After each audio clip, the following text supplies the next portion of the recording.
ዛሬ ደግሞ ስለ አቢር ነው የምናወራው። አቢር ማነች? አቢር ሶሻል ሚዲያ ተጠቃሚ የሆነች ተጽዕኖ ፈጣሪ የሆነች ሼፍ ነች።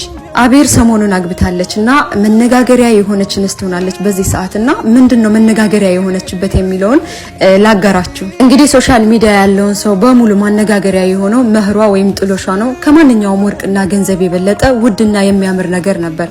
እሱ ምንድነው? ቅዱስ ቁርአን ነበር መህሯ። ቁርአን መሆኑ ብዙ ሰዎችን መነጋገሪያ አድርጓል። በዚህ ደረጃ ስላልጠበቋት በጣም የሚገርምና ለብዙ ሰዎች ሞዴል የምትሆን በተለይ ደግሞ ለሙስሊሙ ኡማ ሞዴል የምትሆን ሰው ነች። እንግዲህ በቁርአን መህር ማሰር በዚህ ሰዓት እኔ እንጃ አለ ብዬ አላስብም። ቢኖርም ደግሞ ናድር ነው። እንደዚህ ሶሻል ሚዲያ እወቁልኝ በሚባልበት ደረጃ አቢር በቁርአን መህሯን ማድረጓ እጅግ አነጋጋሪ ሆኗል። አቢር በሚገርም ሁኔታ በቲክታክ 29 ሚሊዮን ተከታይ ያላት እንስት እጅግ እስላማዊ አደብ በተሞላበት ነበር ሰርጓን ያደረገችው። ይህም ለብዙዎቹ አስገራሚና አነጋጋሪም ሆኗል።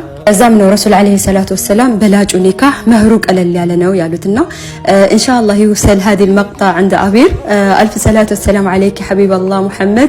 مبروك تتحني في حياتك إن شاء الله. مبروك.